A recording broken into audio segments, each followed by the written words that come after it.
NASCAST 500, the only NASCAR podcast who can say fuck you to Brian France and get away with it. I'm Elizabeth Moxley, and I'm joined by Phil Mathew. Adam Hamm. Hey guys! Hey. Welcome back, Phil. We missed you last week. Oh, well, thank you. I'm still a little under the weather. I mean, You're my head doesn't feel like you're still under the weather? my head doesn't feel like it's gonna explode, but we'll see what happens. All right. Before we go on to the news, I want to say a big fuck you to Jeff Glockner and Steve Billmeyer. All right. Here's the situation. A couple days ago, on their group NASCAR and Other Racing, they said one of them put up on the status, favorite World Trip brother, Michael or Daryl, and I posted neither because they both suck. So little Jeff here messaged me and goes, "Oh, I had to take off your post because it's against rules." I'm like, excuse me, just because I said ass? He goes, "Yeah, you should have read the rules." I'm like, you know what? It's not only the truth, but ass is not offensive. And then Steve Billmeyer goes, "How dare you disgruntle my troop? I have 2 podcasts. I'll talk shit about you." I'm like, okay, whatever. So, Jeff, Steve, you're listening? Ass, ass, ass, ass, ass, ass, ass, ass. It sounds like a complete twat. I mean, other people bashing on other people on podcasts is funny when you know what you're doing. I'm sorry to interrupt, but by the way, Steve, where's your podcast? Because I've been looking on iTunes and I can't find it. Yeah, and he's probably just saying that he has a quote unquote podcast with like maybe 10 people following it, and is gonna, "Oh, I'm gonna talk shit about you." Oh, that's such a big threat. What are you gonna do? Like that ain't shit. But these guys that getting offended over saying both Walter brothers suck ass. That's just like the most tedious thing to get butthurt over in terms of NASCAR. Like I wonder how butthurt this guy gets if we say that. If we say maybe they're one of those pages that's just like that, one of those Leghorn NASCAR pages that's like, "Well, do you think Jimmy Johnson's going to win a 7 championship this year, or can Kyle Busch win a championship this year?" And we're just like, no, because they're terrible.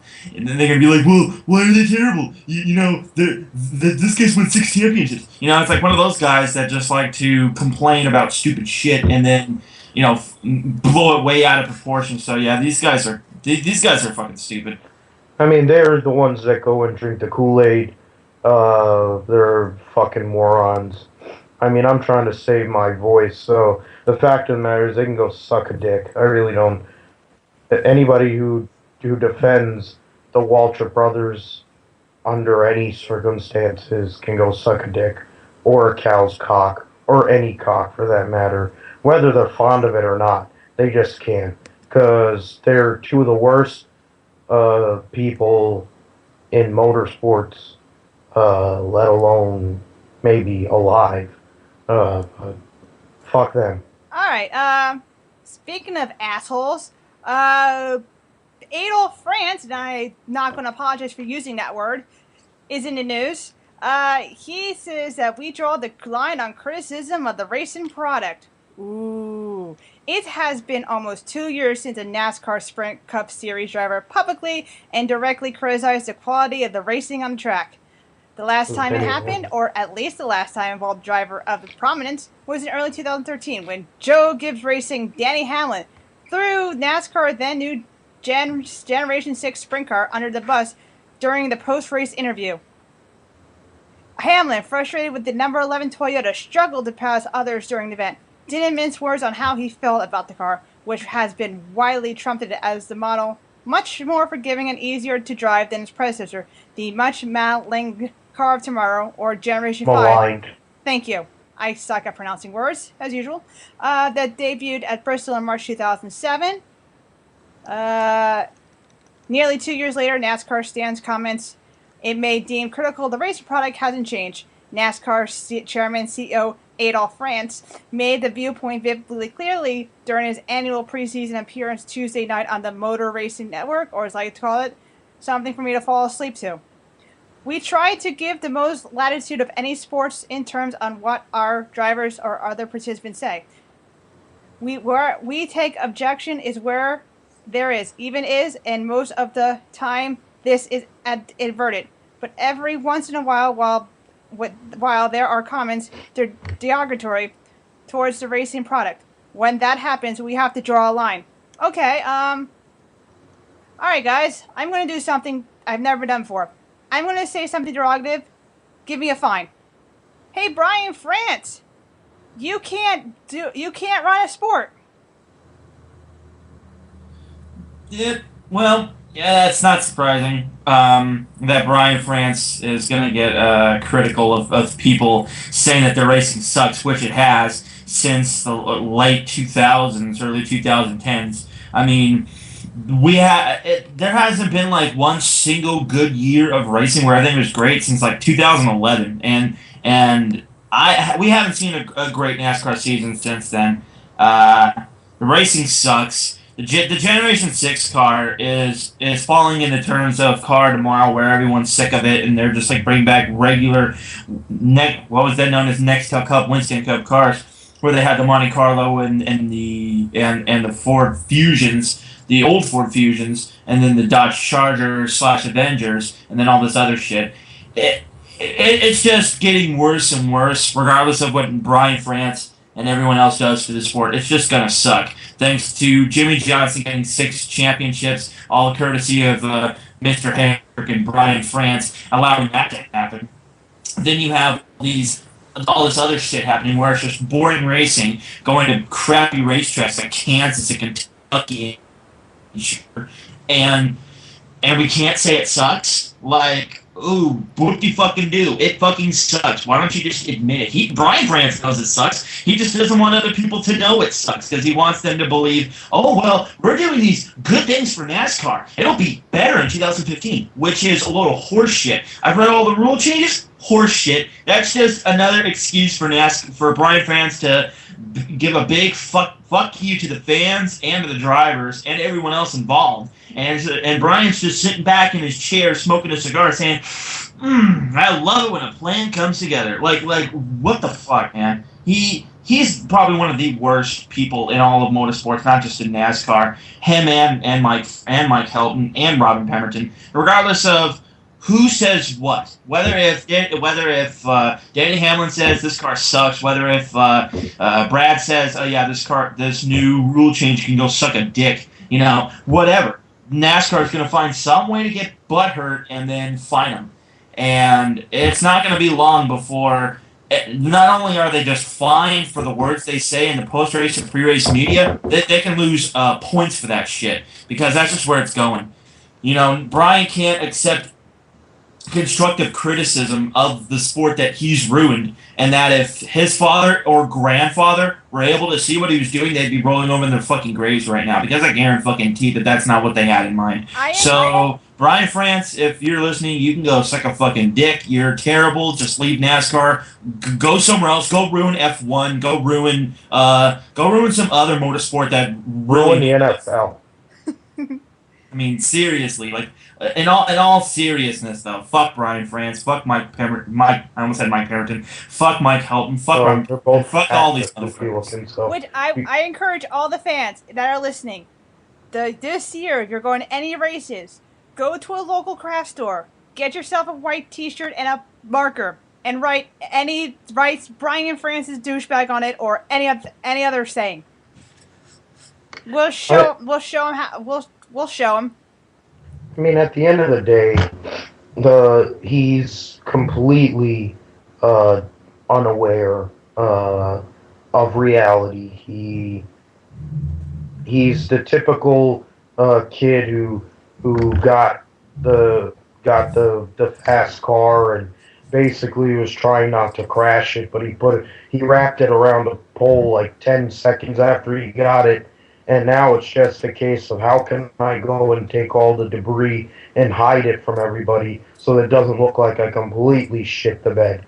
And for the fact that, nobody criticizes the sport. Here's the thing.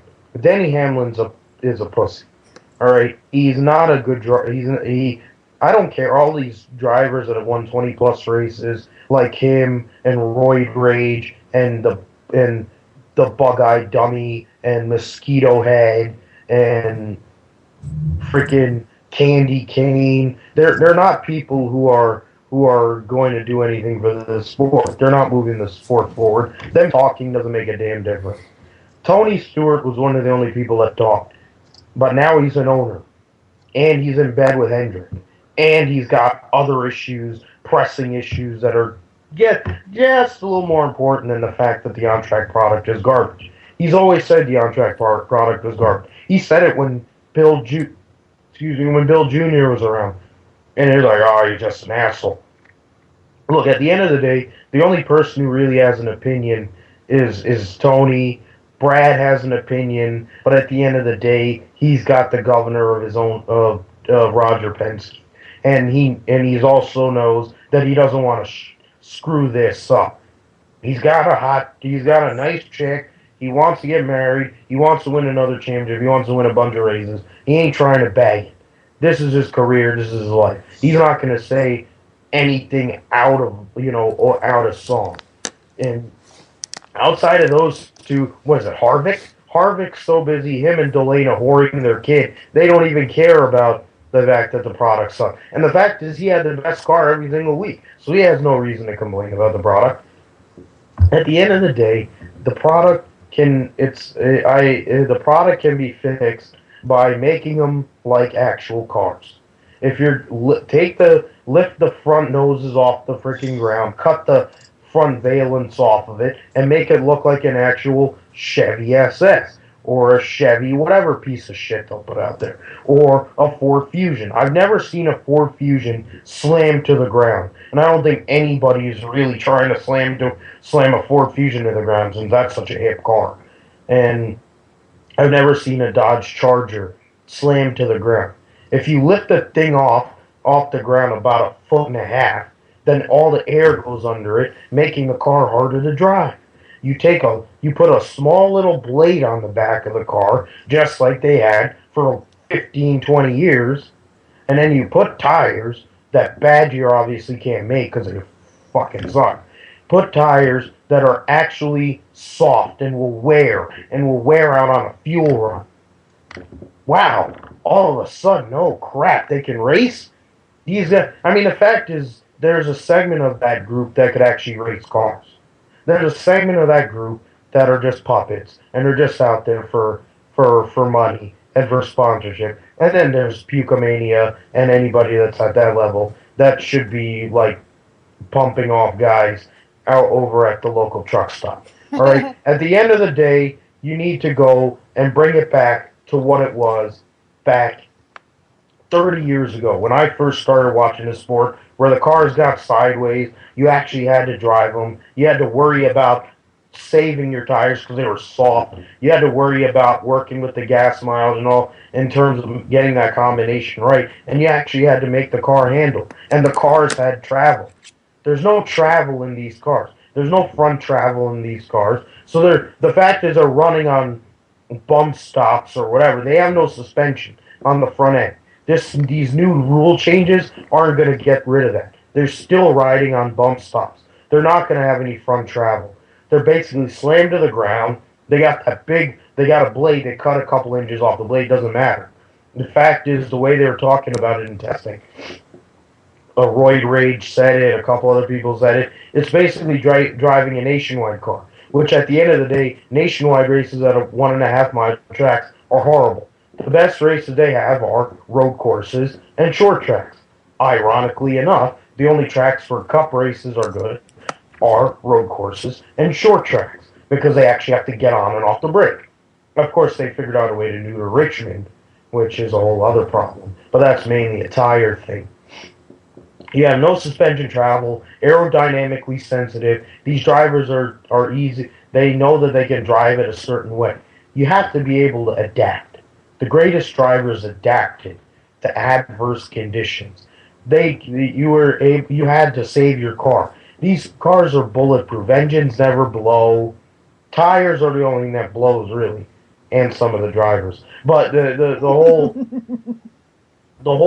thing is BZF doesn't know how to work. He doesn't know the difference between from a wrench to some other thing. He doesn't know anything about tools. He is a tool. I mean, he's just a fucking moron. And Ron Jeremy and Peter Griffin, those two noodle heads, they all go and motorboat each other in some gay clusterfuck with Michael Waltrip, and they just go and ruin the sport each and every day. They're gonna scream about, oh, how great it is, and you're gonna have the squawking dog, Darrell Waltrip, talking about nonsense. Oh, how great the cars are. The Daytona 500 is probably gonna suck, just like it has for virtually every year outside of the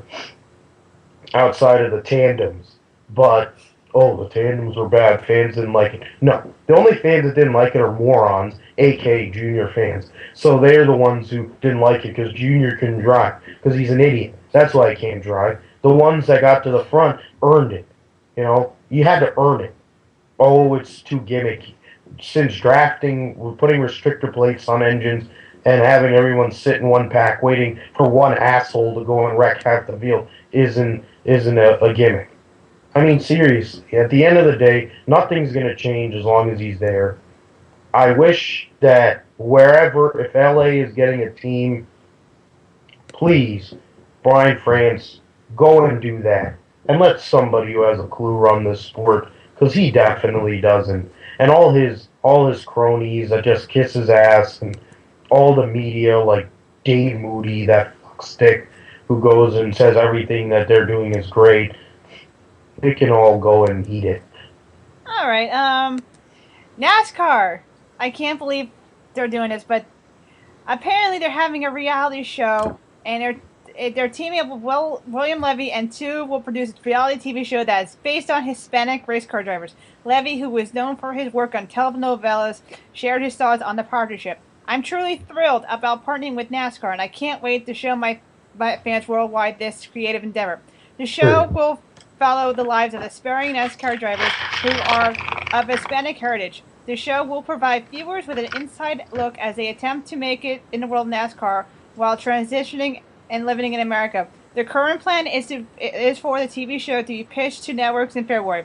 I'm going to say any Spanish channel that is on TV. Univision, Telefutura, who knows? It's going to be all in Spanish anyway, so. Not to mention, there's not that many Hispanic drivers in NASCAR. I mean, this probably would have been great if Montoya was still in NASCAR full time, but he went back to IndyCar. This is just a waste of time. I mean, the reality shows in general are fucking shit, anyways. When you think about all these other cheap reality shows that are gone or that are still around, like Honey Boo Boo, Teen Mom, all that bullshit that MTV and VH1 and all these other networks put on that they think that people will like. And what's sad is that there's a lot of people out there that do watch this garbage because they're fucking garbage. I mean, NASCAR and the reality shows plus NASCAR ain't gonna work. And plus the fact that they're talking to Hispanic NASCAR drivers. Well, you're going to be shadowed. Look, you're not going to be able to see very much of that in Cup. I mean, you can go to Xfinity. You'll find Daniel Suarez. That's about it. Montoya's gone. He's been gone from NASCAR full time since the end of 2013. He's been in IndyCar since 2014. I mean, this whole reality NASCAR show thing, it's just a waste of time, and it's just not worth watching, honestly. Even if they were talking to other drivers in reality and making it a reality. The only way I'd be interested is if they were doing something with Gordon or Brad or McMurray or Larson or somebody who's worth talking about, not somebody like that fuckstick Johnson or crybaby Kyle or Pucamani or Pizza Face, because they're not worth talking about because they get talked about all the time because NASCAR and Fox and all these other fucking retards, they have nothing better to do, so they write and showcase the dickheads who've been showcased millions of times before. They've already made about 5 fucking fix-pack articles since the Odyssey, and I guarantee there's 2 more before we get to Daytona. So I don't know. I mean, this whole reality show thing is just waste of money, waste of time, and it's not worth looking into. I mean, at the end of the day, I don't really care to watch Herman Quiroga hit anything else. He does that plenty enough on the truck telecast.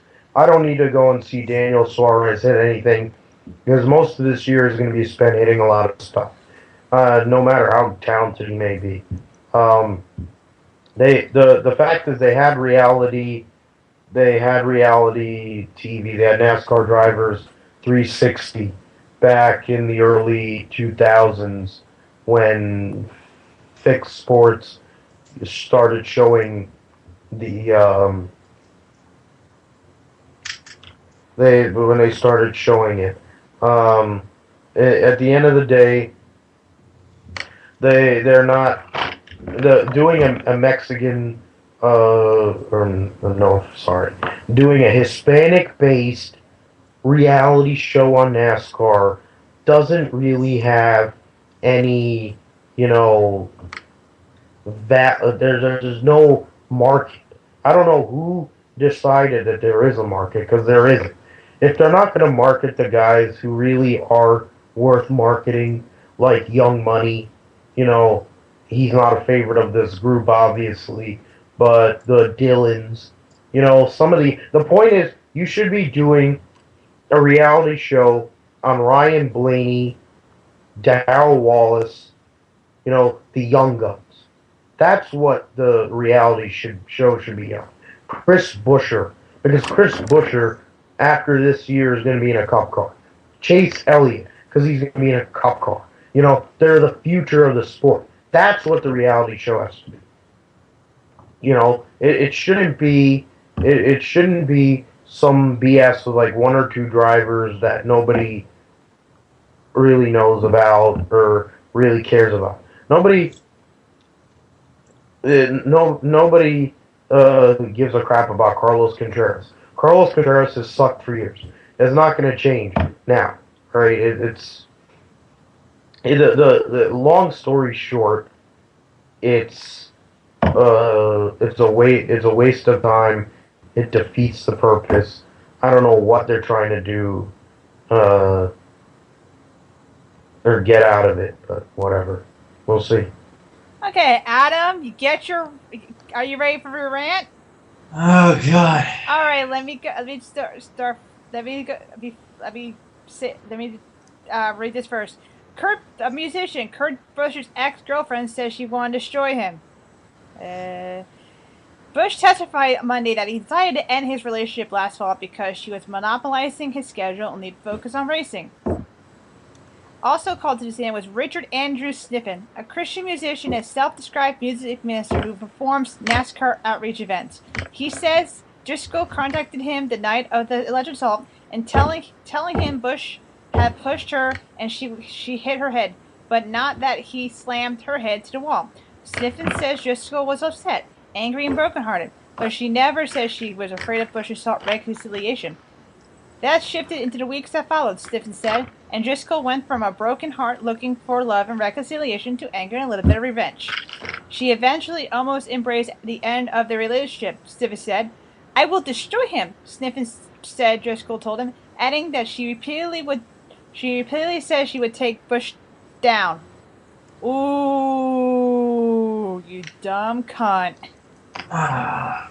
Well, this just adds a little more fire to... Before we go on, I want to say that his driver also testified and he said he did not see any marks on her.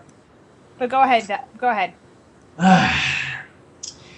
See, now, I had said previously that when this was first coming out about Kurt and Patricia getting into a little spat, that I supported Kurt regardless, and I knew that he was fucking innocent. This just proves that he's fucking innocent. Now, I'm not saying this because I'm a Kurt fan, because I'm pretty sure everyone at NASCAST 500 knows that I'm a Kurt fan, but even if I wasn't, even if I couldn't stand the fucker, even if I loathed him like Johnson or Kyle or Logano or Pucamania, I'd still think, yeah, that wouldn't work. Kurt Busch has had a temper on the track. We all know this. We all know that he's gotten into fights with other drivers. He's gotten into fights with Jimmy Spencer, Jimmy Johnson, Tony Stewart, who's ironically now his teammate / owner. There's so many other things that Kurt's done on the racetrack. Yes, we know. Yes, we know that his off-track experience previously with the DUI at Phoenix in 2005, and then got booted out of his right route, and then landed at Penske the next year. We know that. But that does not mean that he is a fucking woman beater like Travis Quapple. Even though he's had a temper on the track, he's not a fucking domestic violence dude. I knew this from the fucking get-go. Now, I read the article, and I said to myself, well, this just makes me loathe that cheeky, that cheeky, gold-digging, money-grubbing bitch even more. And, you know, there's two ways to handle this situation. There's believe Kurt's side or believe Patricia's side. Now, with what this guy's saying, I'm pretty sure there's not going to be a lot of people who are going to be on Patricia's side other than her family and a couple of her friends. Now, Kurt has never really, this is the first time he's ever been talked about in this kind of light, in this serious light in years. Even when he got booted out at Penske in 2011 with the little outburst at Homestead, he wasn't even talked about that much. Nor was he talked about that much when he took over Furniture Row after leaving Phoenix Racing. That wasn't even remotely close to what this is about.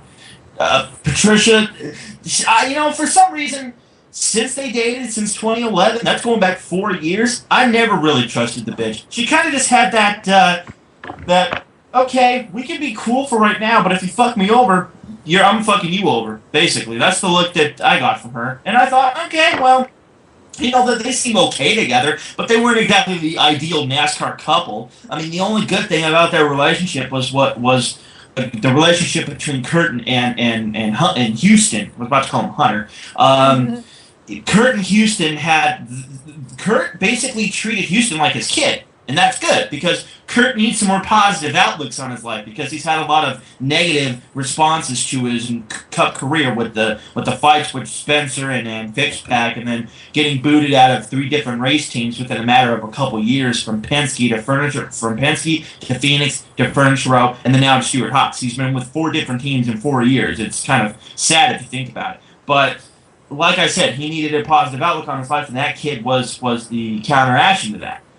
But now, of course, we all know that some people's relationships can't always end nice, or they can't always, when people say goodbye to each other, you can't always get what you want. Like I've had my share of bad goodbyes with chicks over the years, but I've never gotten so close as to be like, yeah, I'm gonna bash your head against the wall. Yeah, I know. And there's been a lot of chicks that I've dated that are like Patricia that are money-grubbing bitches. My last ex was a money-grubbing bitch. I know that to the fucking fullest extent.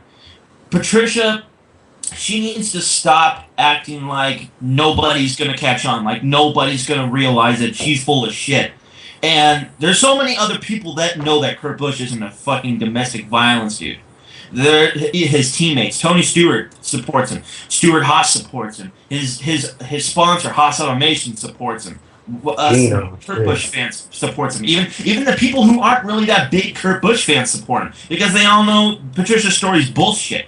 And I knew Patricia's story was bullshit the minute I heard about it. And this was going back. This was in November. This was like right before the season ended. And I knew it was a whole load of horse shit. So. There was an article about a couple weeks ago that said happy ending is not likely in the Kurt Busch situation. And I said, well, of course. I mean, he's being charged for domestic violence shit. But this whole thing with Patricia saying that I'm going to take him down, okay, then that adds a little bit more fuel to the fire. That's going to make more people believe Kurt rather than believe her. And if nobody ever saw marks on her, that alleged beating that Kurt gave her at Dover, if they never saw her after that, ooh, okay. And then waiting for 2 months to talk to the cops about it, I think that's a little fishy too, because I think that's how she planned it. She planned to wait for the perfect time to do it, and then waited to tell the cops, hey, my ex-boyfriend beat me, and he's a NASCAR driver, and long story short, Patricia Driscoll's a gold-digging bitch who deserves everything she gets. She deserves to go to jail. She deserves to get whatever is coming to her. And Kurt needs to be he needs to get out of this situation quick because it's not helping him whatsoever, and it's definitely hurting his personal life and his wife on the track. So she claims that he claims that she's a trained assassin. I would believe that. I believe that. That's, I mean, at the end of the day, Adam basically just put himself up. That's one of the first. We need to save that one. That's one of the first rants for the rant of the year. I think the one I did a little bit ago could be there for me. Basically, Adam said everything. She's always there. There always seemed to be something about her that wasn't genuine. The one thing that was genuine was the relationship between Kurt and Houston. And as much as anything, I think it softened him up. It made the fact that he got canned by Penske, figuring out a way to get canned by two of the biggest owners in the sport is pretty epic. And he did it in big fashion. So for nothing else, at least Kurt does it. Kurt does the Ricky Bobby. He just goes out in a ball of flames in his underwear. But at the end of the day, I never bought it. The timing of it was, excuse me. It just stunk to the high heavens, and the fact that this was going on while she's in a custody battle for her son with her ex. It happened weeks after the alleged incident, and the fact that she works for this Armed Forces Foundation. Nobody ever really looked into what her background is, and so when Kurt, the only thing that's really come out of Kurt is she's a trained assassin. I mean, at the end of the day, I have a hard time believing she couldn't defend herself, and that she would just basically let some scrawny jackass, which at times that's basically what he is. I've never been a fan of the Bush brothers, either of them, but at the end of the day, I can't deny that Kurt can drive a race car. He's a darn good race car driver. He's an asshole, but they got it from their dad. They're both assholes, but they're pretty good drivers. The fact is, Kurt Busch has a temper problem. We get it. But I don't believe he's a woman beater. And the problem for her is that he's done all this work, and there's all these pictures, there's all this evidence of him being this really cool, easygoing guy. After 2012. Like 2013, he was a saint. Nothing, you really heard anything about him in 14. Most of 12, he was okay. After Darlington, when he got into it with No Neck. Because in the end, he's desperate. He's a desperate guy. He's been desperate his whole career. Both of them drive around with this chip on their shoulder. And Kurt really doesn't. Because now on top of the fact that people say he's not maybe that great or whatever, and they say he's this and that, he's a hothead. Oh, his brother's better than him. But his brother may be a better raw talent, but he doesn't have the hardware that Kurt does. So, I mean, why do you have to compare yourself? Like, in the end, there's so many problems with Kurt. At the end of the day, the fact this happened to him is not shocking. She's using his personality and his history against him. The funny part is she's not slick enough to get away with it, though. I don't think he's going to get all that's going to come from this is that it's probably going to get dismissed or it's going to get thrown out. And in the end, what does she accomplish? I mean, in the end, she looks like a gold digger, which Adam said, which is what she basically, like we mentioned it, when it actually happened, we hashed this out, and it was the same thing. The chick wasn't genuine. She isn't genuine. She's got this whole gimmick. It just seemed too convenient. It stunk. And look, if she thinks that Kurt Busch is going to give her a lot of money, it's the same BS as the Ward family thinks that Tony Stewart is going to give him $1 trillion. He may give him some money. He probably did, because the fact of the matter is that seemingly disappeared. So the logic that they haven't said a peep in months, means they came up with a number that was within reason, and Tony cut a check.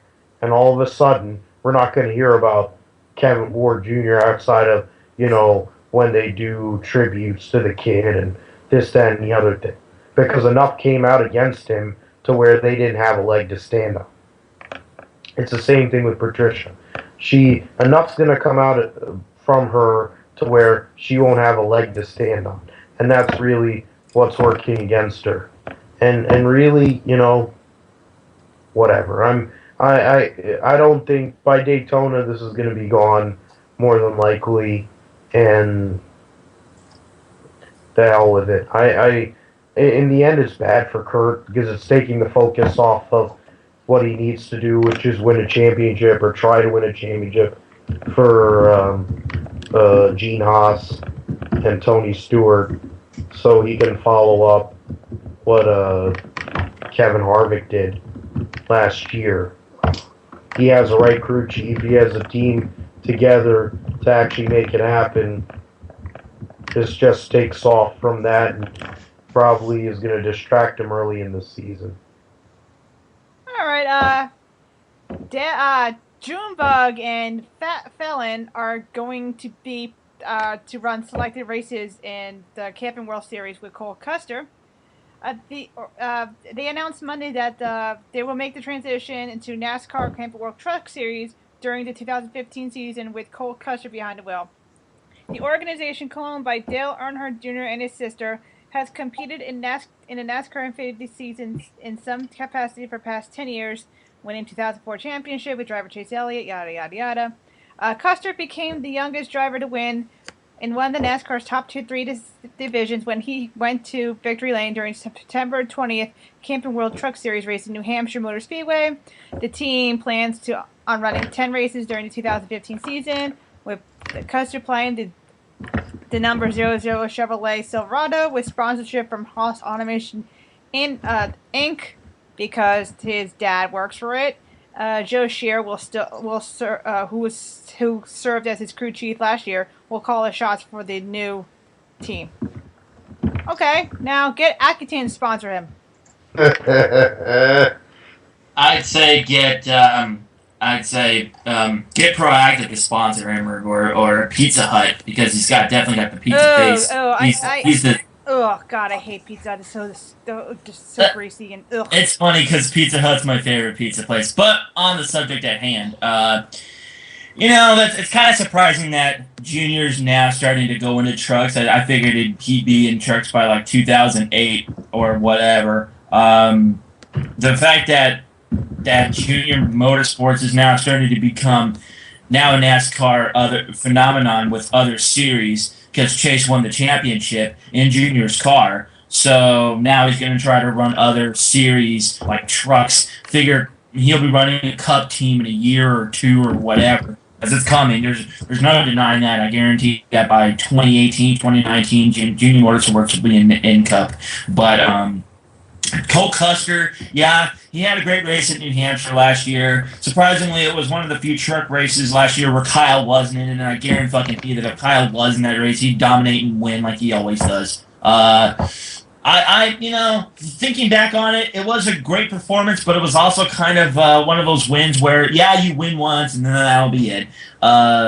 Cole Custer, he might do something this year in trucks, but I highly doubt it. Junior's not familiar in the truck series. He's more familiar in Xfinity and in Cup. He's not whatsoever he's not a representative of trucks because he's never raced in trucks. Neither did Dale Sr. But the famous 3 was on the track in the 90s for Childress with Jay Sauter and I think it was 97 Mike Skinner. But that was about it. That's the closest you got from an Earnhardt type of thing in trucks. Not counting Silver Spoon or Hornaday. Yeah, he owned Hornaday's truck back in the day before they moved it to Nationwide or Busch or whatever. He owned Hornaday's truck when he won 2 of his 4 championships, I believe. Yeah, I totally forgot about that too. But Junior, I don't think the Junior Motorsports program in trucks isn't going to be that successful. It probably will be if Cole Custer manages to win a race or 2 or 3, but he'll be running mid-pack, maybe in the top 10, but a win doesn't seem likely because the win in New Hampshire was just kind of a lucky win. And Junior should just more focus on Xfinity because now he's got the defending champion in his car, as well as the defending second place, which was Regan Smith. And I believe that Regan Smith could do something this year. I think he might be a cinch to win an Xfinity championship, the first Xfinity championship, or have Chase Elliott go back-to-back or something like that. But in essence, this isn't going to work. It's just another idea for Junior to explore a different kind of series because he's, other than watching his dad own a truck team in the 90s and watch that famous 3 black truck for Skinner and Sauter for Childress, there was no sign of an actual Earnhardt racing on the track and truck. So we'll just see how it goes in 2015 with Cole Custer, but I really think it's going to be all that good. I mean, you have to keep it in perspective. Earnhardt's coming off of winning the title with Chase. There's, at the end of the day, the fat felon's going to do whatever he can to keep him around and do whatever he needs to do. So that means if he ends up going and doing a satellite deal on his own and calling it Junior Motorsports, whatever you want to call it. This deal is simply because Turner Scott Motorsports doesn't exist. They have a bunch of trucks available. It's the same reason why John Hunter Nemechek and his dad switched from Toyota to Chevy. There's a bunch of trucks available. ECR or Hendrick are providing all the motors. It's the same reason why Two Vehicle Townley went to Chevy for everything. The fact is, it's cheaper. That's why there's more of them out there. I mean, in trucks, it's more about going to Toyota because Toyota wins the most, mainly because of Kyle. But the logic that, oh, well, it's going to be some big... What it is an experiment for Junebug to go and run himself in another series to see what the infrastructure is in trucks relative to another series. And at the end of the day, I figure Custer will do what he do fine. He finished top 10, top 15 virtually every race. That's basically what he's going to do. He'll probably get a couple top 5s. He's got talent. The fact that his dad works for Gene Haas doesn't hurt. He gets the free sponsorship. He's going to get to run ARCA. He's going to get to run some K&N East. He's going to get experience because he won't be 18 for another year. So in the end, it's more of a learning year. They're going to see how it works. If he does really well, they may expand into a full season deal. If not, there'll probably be somebody else that comes along, takes the Haas money, takes Cole Custer, and goes and runs them full season in 2016. At the end of the day, Junebug's going to run a cup car on his own, or they need somewhere to put Chase because for some inexplicable reason they re-signed Candy Cane back for 3 years, and Jeff Gordon doesn't seem to want to retire, and Junebug he can't get rid of because it's like his son, and we already know about the 48. And the fact that Pucamania is probably going to be done after this year, that might be his saving grace, is the fact that Pucamania leaves, they put Chase in that car, they change it to the 9 or make it the 94, and there he's a 4th Stuart Haas car, pseudo Hendrick, blah, blah, blah. That's really the only option. I'm hearing her contract's to end until like the end of 2016 season. I thought I saw that it was 2015, but at the end of the day, whether it's 15, 16, she's going to suck. And to have Chase Elliott in that car, you can actually get results out of it instead of the bullshit that she does every single week. It is what it is. Dale Jr. is expanding out. It's a limited schedule. It's not a full schedule. The equipment is there. It's cheap overhead to go and buy 5 trucks and they're all for short tracks and road courses. Buy 5 trucks, put them in a satellite shop, see what it's going to take to run the team, and go from there. His focus is winning another Xfinity title. Figure Chase Elliott not only is a favorite, but probably will. I don't see Ty going and winning it. I don't see Regan Smith doing it. I don't see Elliott Sadler doing it. It's basically going to be Chase Elliott versus Chris Buescher for the title, and a bunch of the Cup guys like Kyle and Austin Dillon and whatever, and the Penske guys winning virtually every race. It is what it is. But if Chase Elliott can win a couple races, he's going to win another title, and he's going to move to Cup because there's no reason for him to stay there. So, good, whatever. Accutane boy gets a ride. He was going to get a ride anyway. Gene Haas's money flows everywhere. It flows in Formula One. That's why he's going to have basically the Ferrari Junior team. It flows here. That's why he decided to make another team for no reason and put Kurt in it. That's why he runs Cole Custer because it's cheap, and that's his manager's kid. It's as simple as that. He's a billionaire. He just has disposable income. So let's just hope he files his taxes this year. I'm sure he will.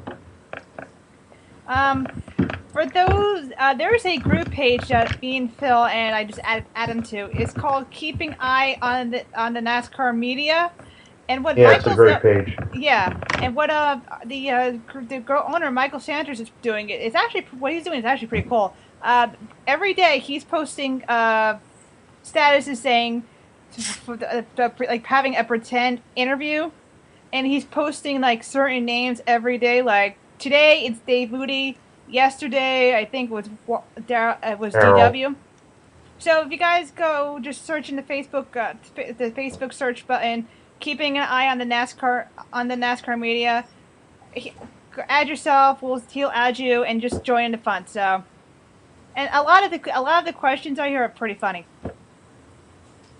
Yeah, and we also talk about it's kind of like a spin on what we're doing here, where we basically analyze all the a-holes that basically go and say bullshit because they're worried about their hard card. They don't want to lose the hard card, so they can't say anything bad about the product, like Porkass and Jeff Gluck and Jenna Fryer and all those other hose beasts and Lee Spencer and all these people who write absolute drivel, and Dave Moody, who's a fat load of shit. Yeah, especially the there's a post that Eric posted a couple days ago of Keelan at the Monster Jam. Enough with whoring the kid, please. Yeah, that's one of the big topics on there, and people have been on that are on that page. I've went on the Kevin Harvick page and some of these other pages and said, what's the deal with these two whoring the kid out? Like, I mean, it's not going to make up for the fact they have horrible personalities, this kid. And by the time he gets old enough, he's going to think it's okay to be a total douche. And it'll be because of them, because of the way they basically parade this kid out. And it's insane. And it's quite frankly disturbing. It just keeps on going, this nonsense. The fact that he's constantly out there, like it's... I mean, I understand he's a kid and you're glad you had him, and the fact that Kevin Harvick was able to perform long enough to make it happen is worth, I guess, some sort of celebration. The fact that it is Kevin's kid, it took me a long time to believe it. Honestly, I thought it was Tony's kid, but he does look like Tony. No, she looks totally like Delana. I mean, he has a doughy face, so, I mean, it's possible, but he has blonde hair, but he has a doughy face. If he has facial hair at, like, age 10, then it'll probably be a giveaway that it's Tony's. we won't really get that. We won't get the DNA test from Maury, but I just find it disturbing. The simple fact that they whore the kid out like they do is insane to me, and it's sickening. I mean, I mean, my cousin has a kid, and I love my niece, but it's like, you know, they're not trying outwardly to just whore the kid out. You know, she's just photogenic. The kid ain't photogenic. They just force him in all these situations, and they're just making him into a total asshole. But then the fact is, his dad is an asshole. Except he's an asshole who's a Sprint Cup champion, so he has more reason to get away with it. All right, Brad Keselowski Racing announced its driver and crew chief lineup for the 2015 NASCAR Camping World Truck Series. Tyler Reddick will be driving the 19 Ford. Doug Randolph will return as his crew chief.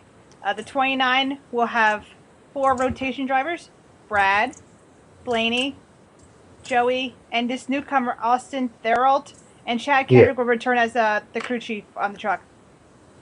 Terrio, yeah, he's a good young talent. He's probably better than Reddick. At the end of the day, unfortunately for Blaney, Penske doesn't want to go and put him in a Xfinity car to win a title. Hopefully they're working with the Woods to put him full-time in Cup so he can run for Rookie of the Year. We still don't know if he's declaring for Cup yet at this point. They haven't said that, because right now basically Trevor Bayne's running unopposed for the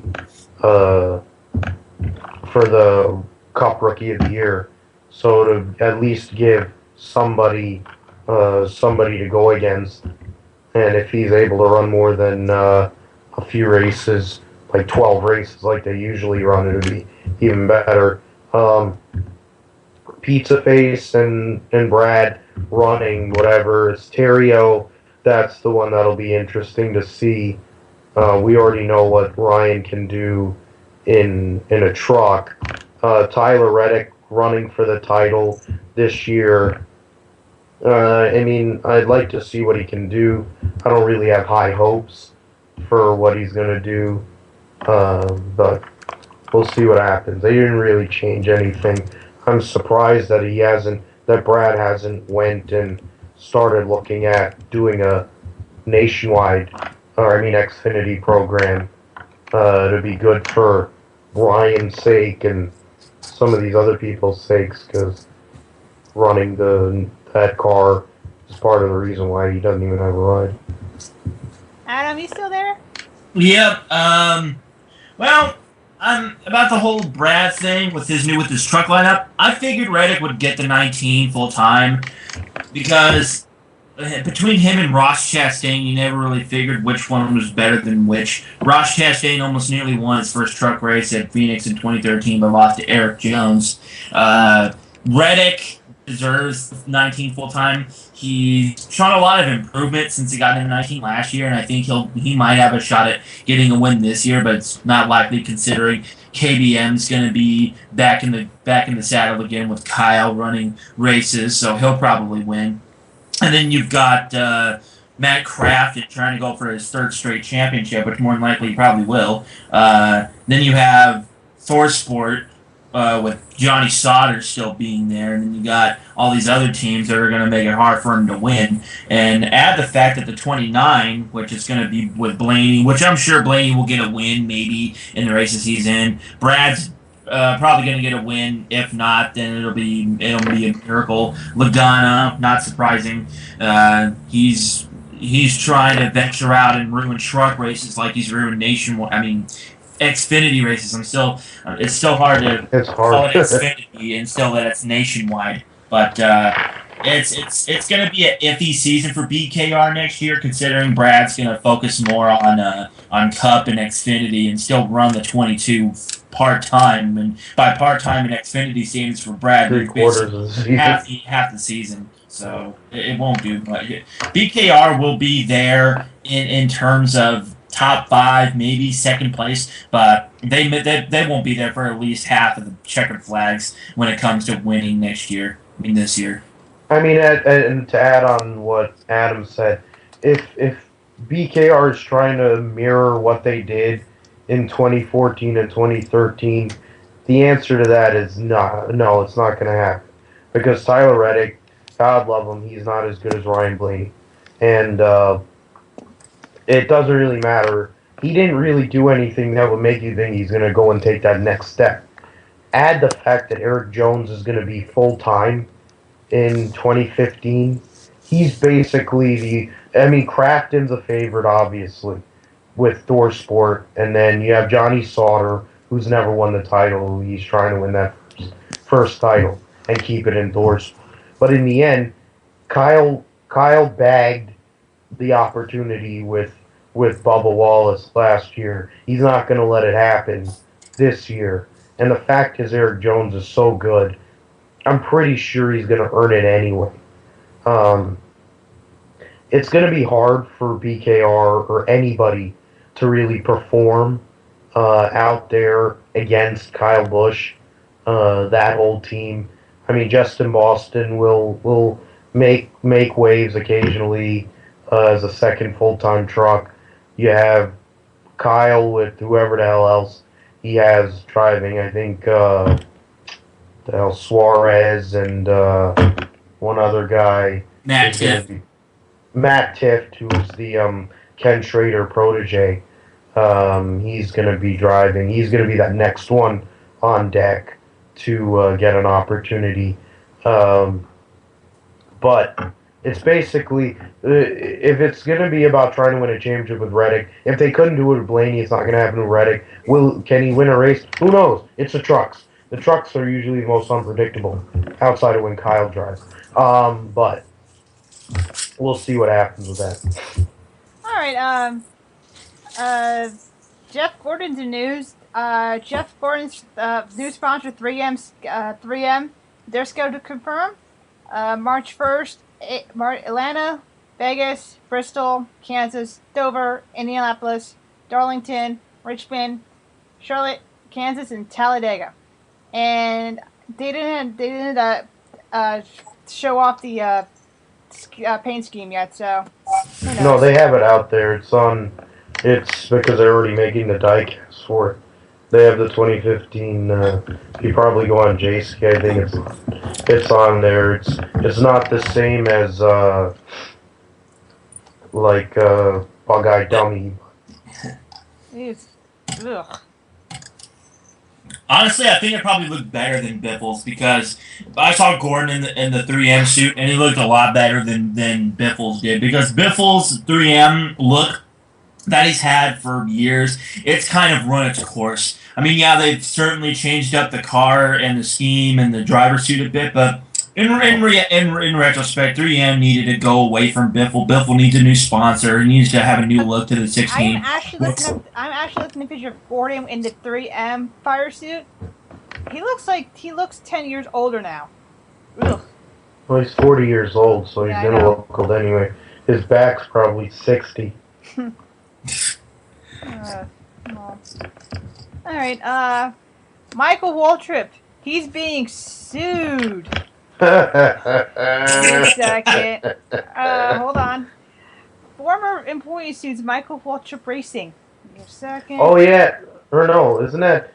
Oh, I'm sorry. Go ahead. A former tire changer suing Michael Waltrip Racing, claiming the team blacklisted him by falsely accusing him of stealing a pit gun.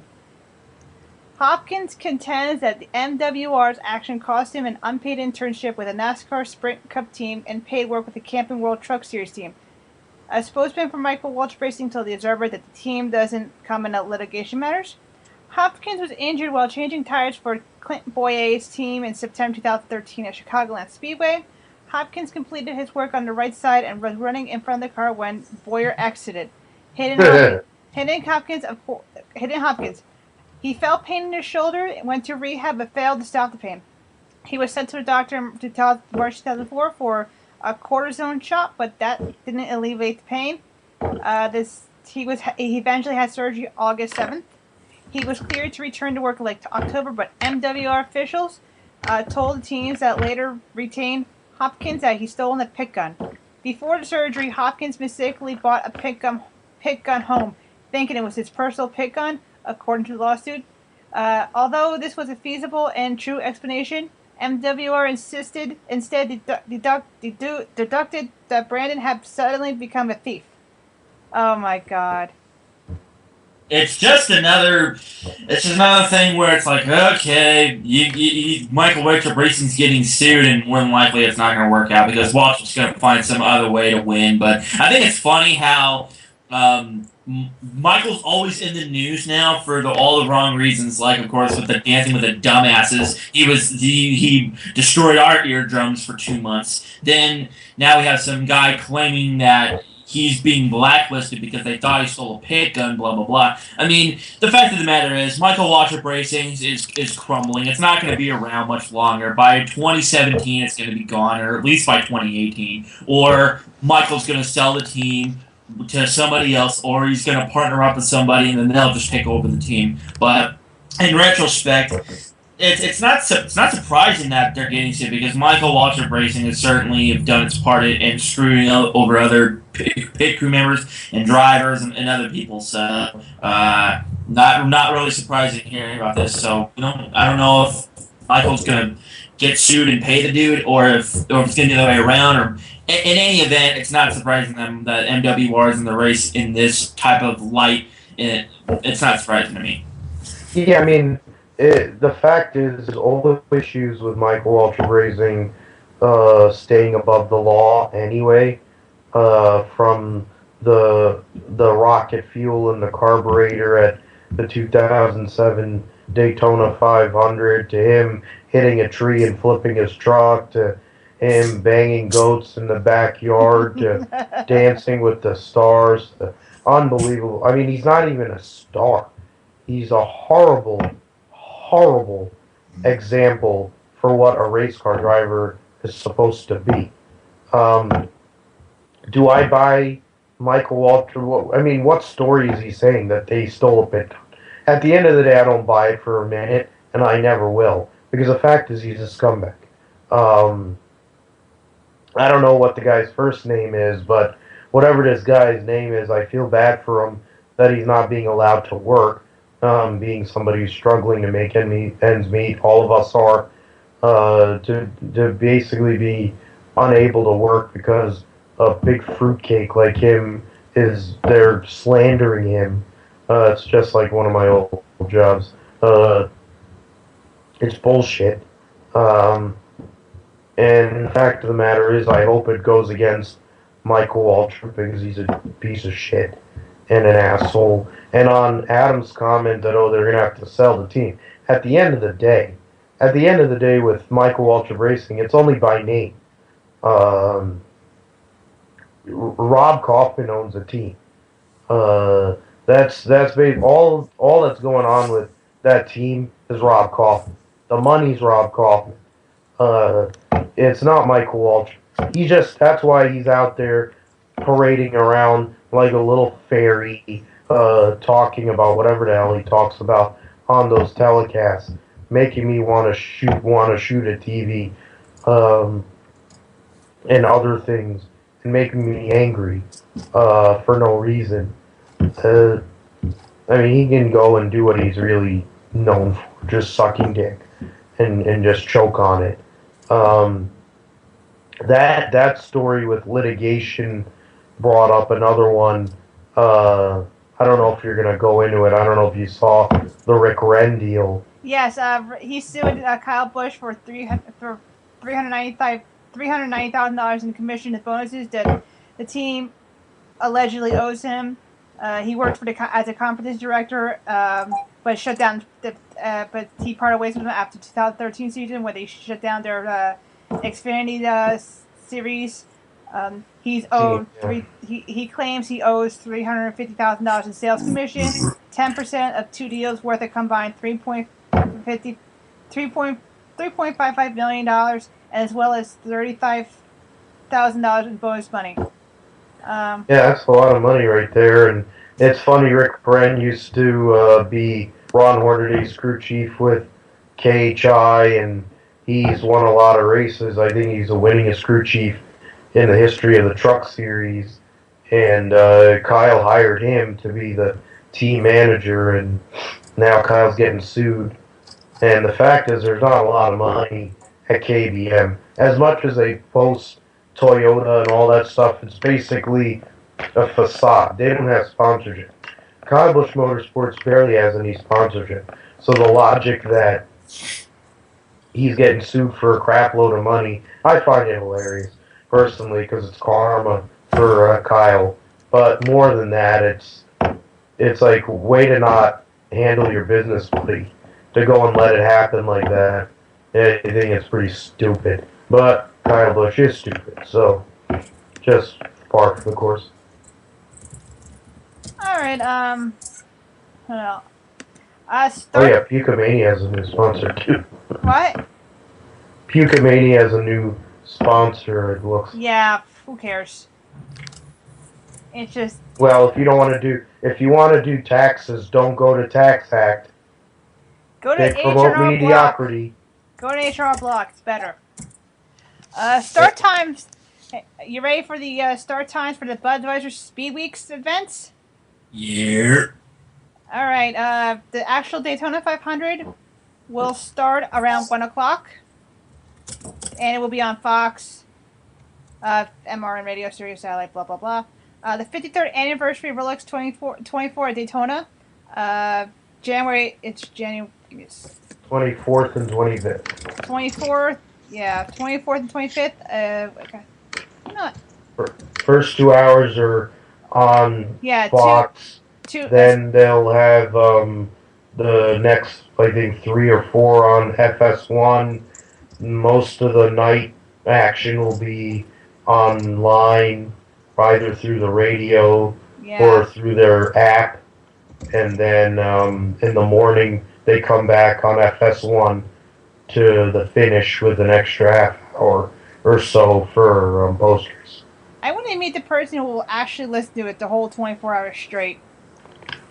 There are people that do. I remember trying when it was actually Speed Vision and they showed the whole entire Rolex 24. I passed out by 11. Woke up. I stayed up 24 hours to watch the Marathon of Iron Chef during New Year's Day back 2000. That was fun.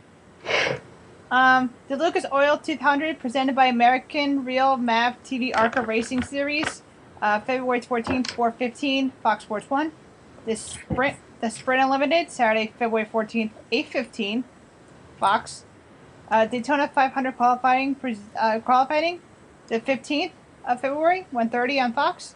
The Budweiser Duel at Daytona, Thursday, February 19th, 7 p.m. on the Fox Sports 1. The next Energy Resources 250 NASCAR Camping World Truck Series race, February 20th, 7:30 p.m., Fox Sports 1. Alert Today, Florida 300 NASCAR Xfinity Series race, Saturday, February 21st at 3:30 p.m., Fox Sports 1. Honestly, the only thing that I kind of don't like about the schedule is the start time of Daytona. I liked it when it was started in the early daytime and it ended at night like it used to be from like 2007 to 2010. But now they changed it to where it's always in the daytime like it was through the 60s, in the 90s, and early 2000s. I mean, I don't think the race in 2007 would have made it if it wasn't ran at night like it was. Honestly, running at night is better to me because it's not like the Coke Zero 400 where it's now it's just everything's boring about the 400. The 400 last year was boring as fuck. They didn't even run it at night. They ran it in the daytime and it still was shit.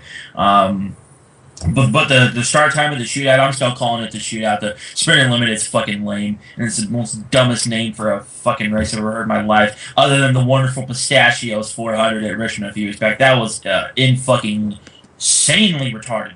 I thought the NRA 500 at Texas was dumb. Oh, you know what's even worse about that? When they changed it to the Duck Commander 500. That's just like, you're going to change it from the NRA from something from fucking Duck Dynasty. Just give me a gun, I'll blow my brains out, like, seriously. That's what they want you to do, that's basically the whole point.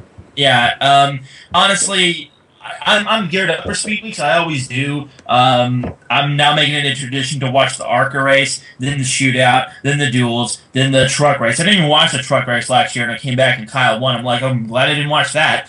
And then watch the first ever Xfinity race at Daytona. Hopefully it's not a shitfest, which it probably will be because last year was fucking garbage. And then watch Daytona. Hopefully that Kyle or Johnson or Logano or Danica hit the fucking wall, or forgot to add silver spoons.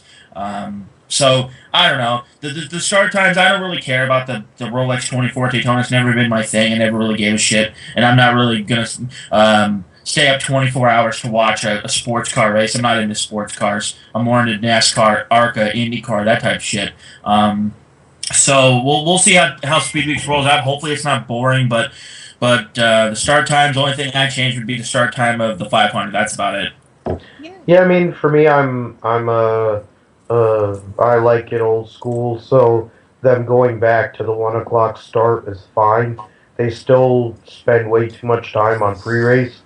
They could start it at 12:30, for all I care.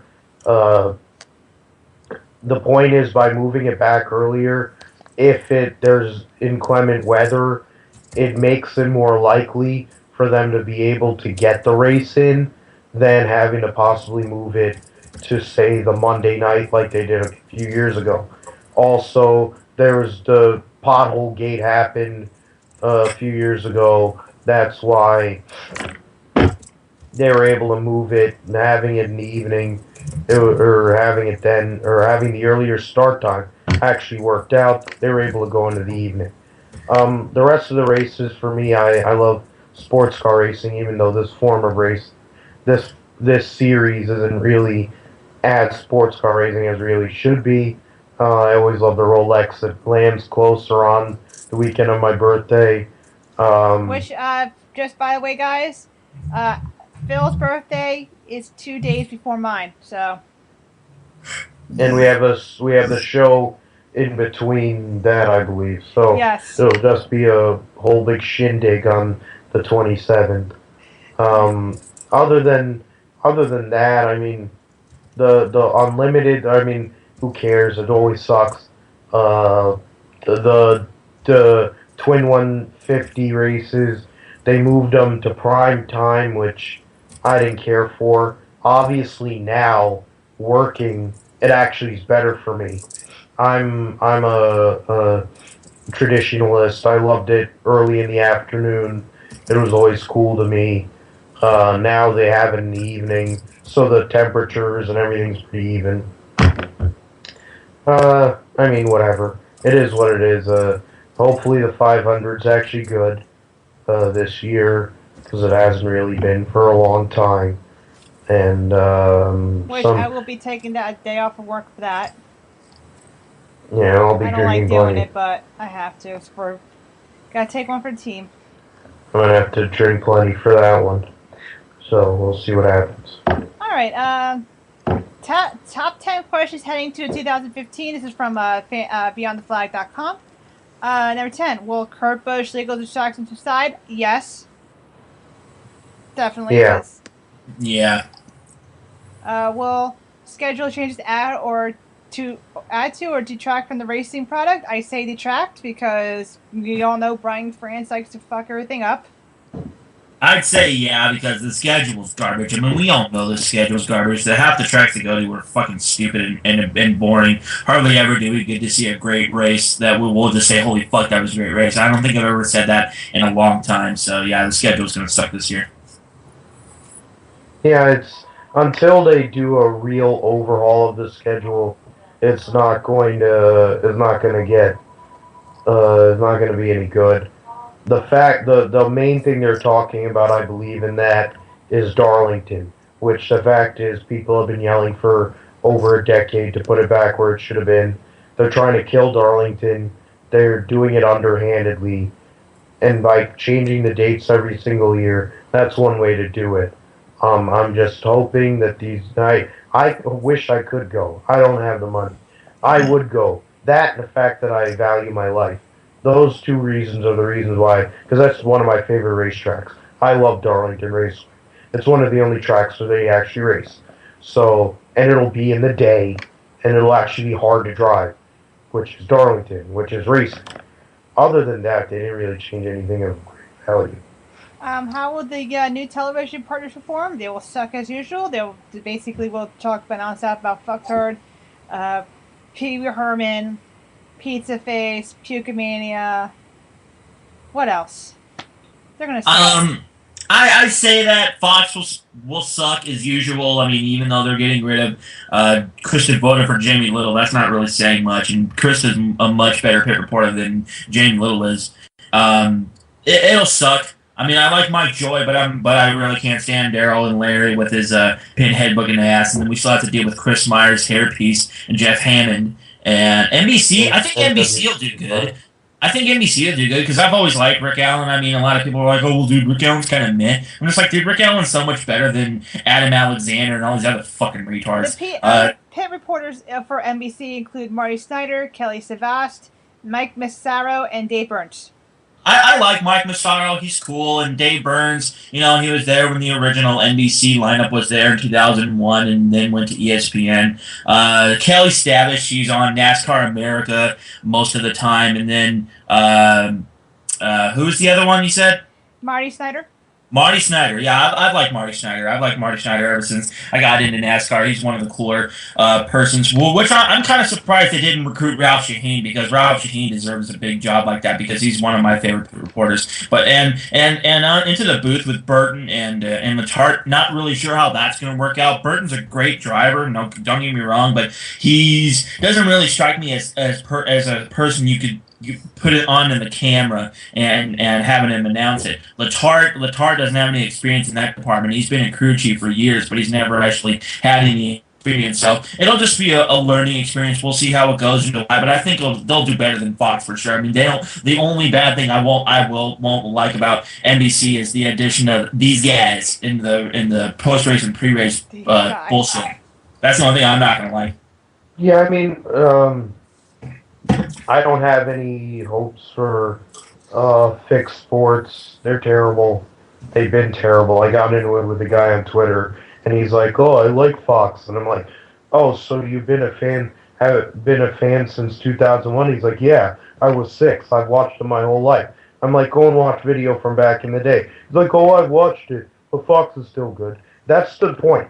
Like that's idiotic. The logic and the thought. They think that the circus sideshow that is Fox Sports presenting any sport is good, is what they get you with. Because they're idiots. They suck. And it's unbelievable. It's so annoying. And it's awful. And, I mean, Daryl could choke on a kielbasa, nobody would care. Larry Mack could go and get nailed by a car, nobody would care. The most of those, I mean, the fact is the only good pit person they had now is gone. Voda took a promotion to go to NBC. I mean, but Burns having been ill, he won't be there. So now they don't have any pit people. They have Jamie Little, who swallows cum like nobody's business. And then you have Yoakum, who's started to go downhill a bit. And who knows who the hell else they have. They'll probably put Hammond out there as a pit reporter, and he'll be talking nonsense. And then the infield studio, they should just burn to the ground with those 2 idiots in it. And it'll do everybody a public service. I'm intrigued about NBC. I'm not a fan of Rick Allen, never really have been. He's not been as bad recently, mainly because he has to tolerate Michael and excuse me, and Phil Parsons, who doesn't ever get a word in edgewise. His style has gotten a little better. Adam Alexander's the worst at it. One of the worst announcers I've ever heard in my life. Rick Allen and him, comparably, Rick Allen's way better. So I'm looking to see what he'll do, being the voice of the sport for half the season. I'm honestly intrigued about Jeff Burton. He's one of the smartest guys. He's the mayor, governor, whatever, of the sport. I'm interested to hear what he's going to say and how he's going to handle it. Will he be more like Ned Jarrett, or will he be more like Dale Jarrett? Is it going to be like BP? I doubt it. Will he be more like Phil Parsons? Phil Parsons is solid. So if he does that, it wouldn't be so bad. Letarte loves to hear himself speak, so I don't think that'll be an issue. The pick people, Dave Burns sucks. At least he won't be in the booth. Massaro's solid. Stavist has been doing lots of different series. She's done sports cars, Indy cars, stock cars. So she has a wide base to go from. And Snyder's a true pro. So it's going to be no issue there. Two guys from the original NBC crew back. Other than Kyle Petty saying these... I mean, the fact is now I'm just going to have to...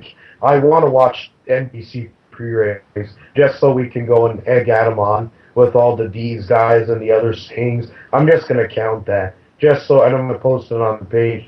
For that itself, the hilarity is going to make it worthwhile. And Voda's really good at what she does. So I'm looking forward to that. And I'm hoping that they just do the absolute opposite of Fox. And that'll make them 100 million times better. Okay. All right. What is Supercross for Fox Sports, so that's why he's not available. Okay, what is expected of Sam Hornish Jr. in his return to a full-time Cup ride?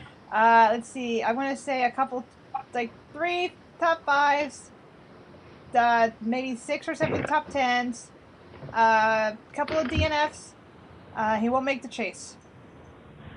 I'd say he'll basically do what Ambrose did. He'll be in the top 10 sometimes, top 15, top 20. It'll vary. He may get an outside win at a track like Dover or Kentucky or one of the road courses or something like that. But yeah, and he'll just basically pull an Ambrose this year. He'll do decent, but he won't make. If he does win, it'll be a lucky win. But as much as I like Hornish, and I'm glad he got the ride, it'll be like what Ambrose did last couple of years in the 9. I mean, at the end of the day, for Hornish, understanding that Richard Petty Motorsports are basically Medallion Group, and now I'm forgetting his name. Merstein. With Merstein, they're trying to expand. They're trying to get out there. I figure that they're going to do as much as they can to make Sam Hornish look good. If it's based on him doing better than he did the last time he was in Cup, that'll happen.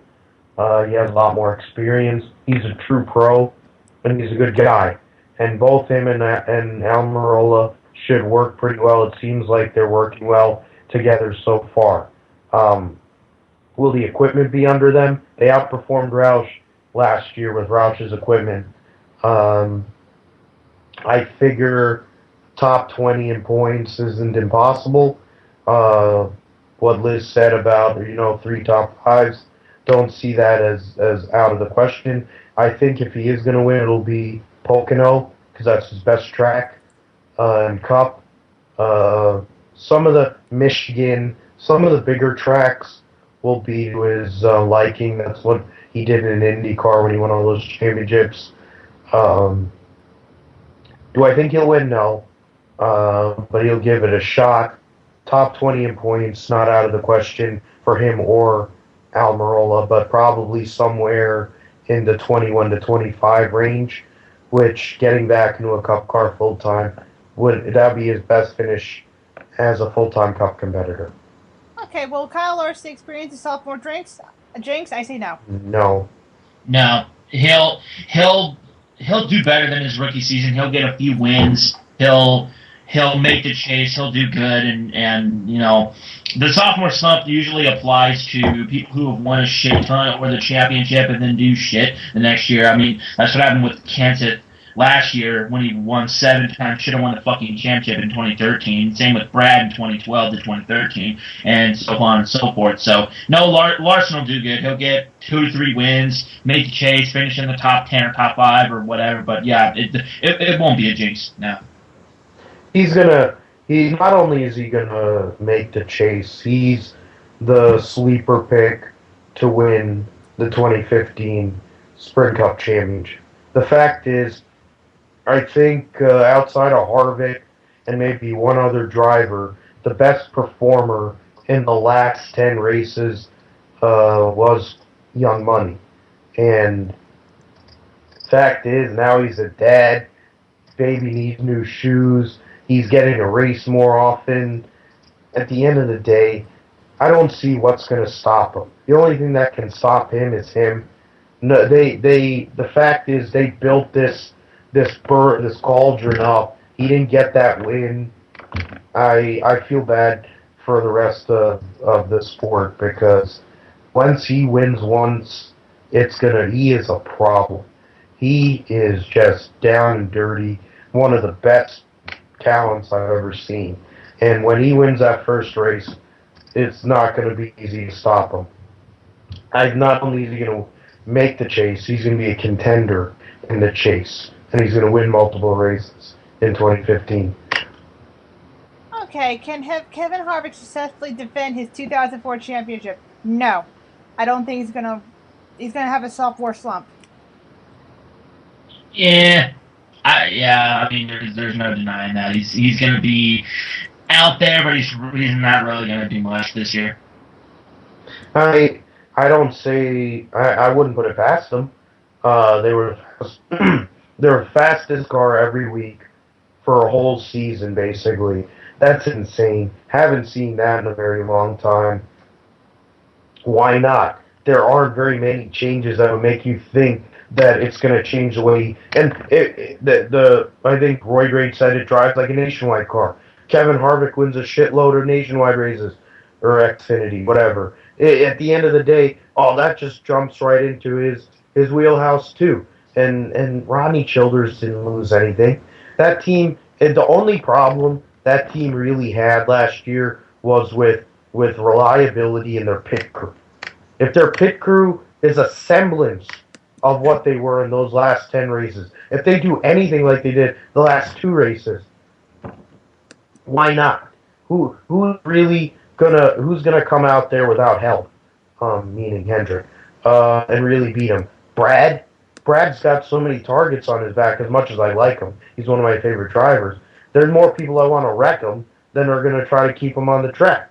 Other than that, I mean, Gordon, I figure if somebody's going to slump, it's going to be Gordon and Earnhardt, if you're going to talk about that.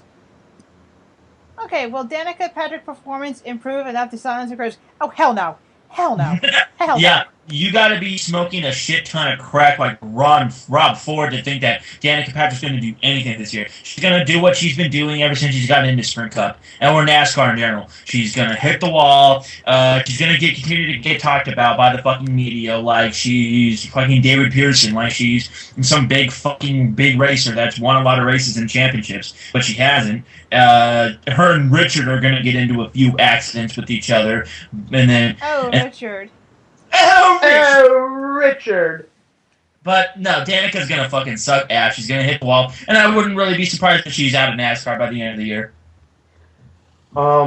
There's a better chance that a bukkake party will take place from all the drivers losing loads on her face than her performance improving. There's a better chance that Daniel Canoes goes and gets a gun and just offs himself than Danica Patrick actually driving at a level that justifies the ride she's in. Okay, let me ask you this, off topic. Who would win in a boxing match, Rob Ford or Rick Hendrick? I think it's going to be Rob Ford because he's feisty. Rick Hendrick is just slow and fat. But he'd probably go and get an interference. He'd probably call it interference or something. He'll call Triple H and Stephanie, and they'll go and give him chair shots. But I think Rob Ford would win if it was legit. Yeah, Raw was just horrible last week and this week. Will the drama and excitement prevail in the 2015 chase for the Sprint Cup? No. Absolutely not. Nah, not really. It's going to be one of those chases where it's just not really that exciting. It's going to be like 2013 where it was just Kensington Johnson, and we all know who won that thing. And it's going to be like 2009 when Martin never really had a chance to beat that piece of shit to win the championship. And it doesn't really strike me that 2015 is going to have a great chase. It's just going to be one of those mad chase seasons. Yeah, I mean, and who really, I mean, to go and say, oh, it's a yes or no question at the end of the day. I figure that they forced it down our throats so hard that I don't think it can live up to what it was this year anyway. But if Larson is there, I'll definitely be tuning in. Okay. Will Carl Edwards move to JGR prove successful? Maybe. Yeah, I mean, look at it this way. I mean, Roush is on his way out. We all know that that Roush at Fenway ain't going to be around much longer. With the fact that the only successful driver there that's going to do anything is going to be Bain, Stenhouse, and Biffle ain't going to do shit this year. So, I think it'll be kind of like what Kenseth did a few years ago when he moved from Roush to JGR and he started kicking ass. So maybe Edwards will go that way, but in a sense, it's Carl Edwards post 2008. So probably he'll get a win or two, maybe three, but he won't do much when it comes to the chase. I mean, I figure he'll make the chase because he's consistent enough to do so. The combination with him and Darian Grubb should prove to be solid. I think it would harken back to his time with, what's his name, Bob Osborne. Do I think he's going to win 7 races and be there at the end of the season to win a championship? No. Will it be better than what he's been doing? Probably. Okay. Will the real Tony Stewart please stand up? That's what that's the number one. That's the number one question. I guess so. Maybe. I hope so. Go ahead. I said hopefully he stands because 2014 was a terrible season for Stewart. He didn't win. He didn't win the chase. He was basically running like Gilliland or Reagan every week and hardly did anything. So if he could win this year, get back in the chase, maybe he'll get back to normal again. But I don't know, maybe. At the end of the day, 2014 was the worst year of his life. Considering all the shit that happened to him. The last 2 years, year and a half, have not exactly been the greatest for Tony Stewart. Is he going to win a championship? Is he a championship driver anymore? No. Can he win races? The guy's won in everything that he's ever driven. The logic that he's forgotten how to win is insane. Do I think his crew chief's good enough to do the job? I don't know. The point is this. We're going to see at Daytona, and we're going to see in the first month where the 14 car is. If they're running with Pucamania and Front Row Motorsports and all those, and like Martin Truex and other pieces of shit, then I have no hope. But at the end of the day, I'll never give up on the guy. The guy's one of the greatest race car drivers ever.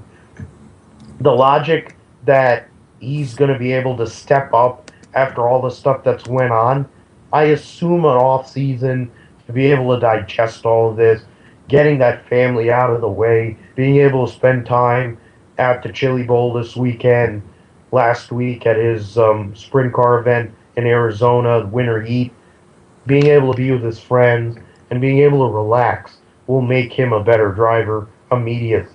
Do I think it's going to change his performance? It's up to his team to give him cars to actually be able to drive, because most of the cars they gave him were absolute garbage. So, do I believe the real Tony Stewart will stand up? Yes. Alright, there was an article on the top drivers that needed to step it up 2015. That's written by Pockeris, and I'm not going to even discuss it. So Yeah, don't. And I can probably tell who's number one, Jimmy Johnson. I guarantee he's number one. No, it's Pucamania. Yeah, well. Oh my god. Well, that's obviously. sad. Obviously, because she's That's swallowed fucking sad. It's like the same. It's the same drivers that we talked about a couple weeks ago when Chuck was on. Yeah, but that was the point. Is those articles are just complete BS. They don't have anything to write about.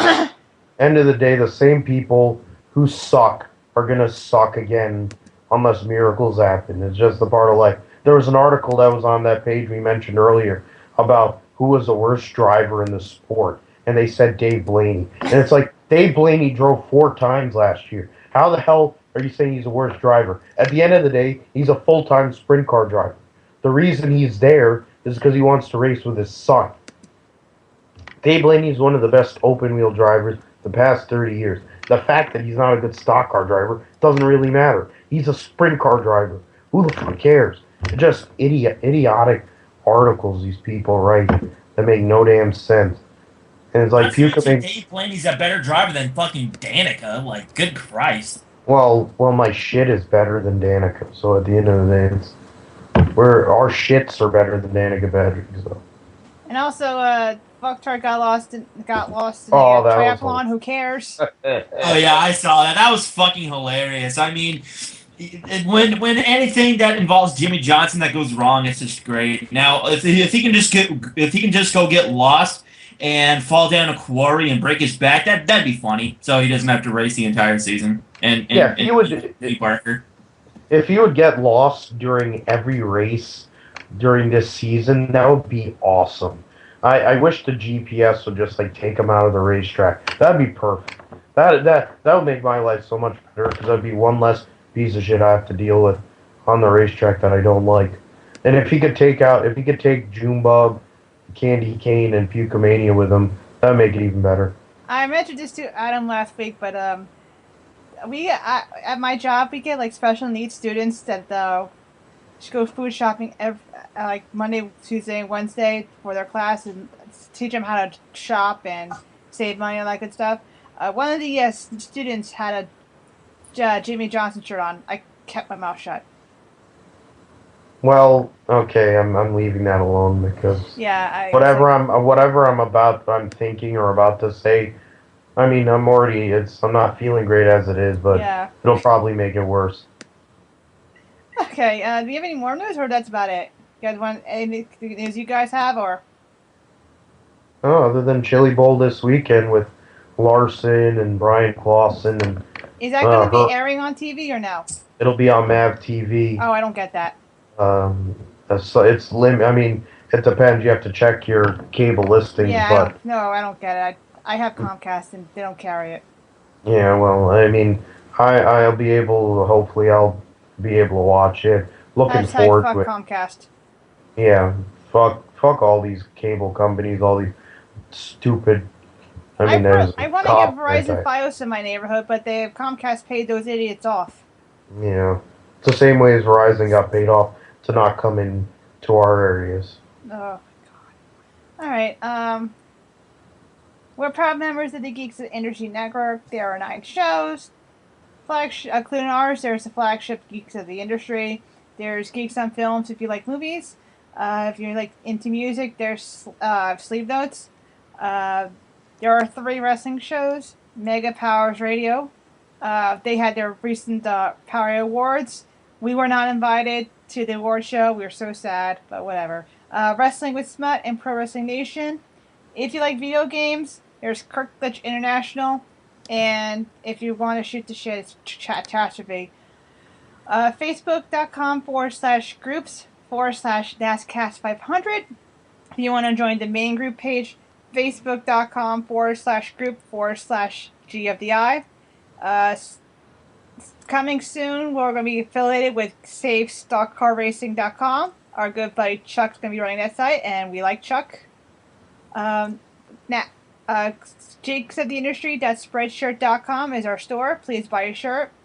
Our Twitter handle is at NASCAST500. If you'd like to follow our personal handles, mine's at Elizabeth Moxley, but I'm not safe for work. Guys? Yeah, I'm on Facebook, www.facebook.com/AdamLesman. I'm also on Twitter at The Desert Bandit. I don't go on there much, just to see if I have any new followers or what's going on with people that I follow that are real. I'm also on YouTube, www.youtube.com/user/SimonMan1988. I'm also on Instagram, NashBridges94, and that's about it for all my social media shit. I'm on Twitter at Philip G. Mathew, Facebook.com/Philip G. Mathew. I have a new blog that I haven't gotten because of both being sick and because of being busy at both my jobs. Haven't been able to post yet. It's called Unfiltered, with P. It's philipgmatthew.wordpress.com. So check that out for unfiltered news about sports, racing, and anything else that comes to mind. All right, with that being said, for my good friends Phil and Adam, I'm Elizabeth. You guys have a nice day now.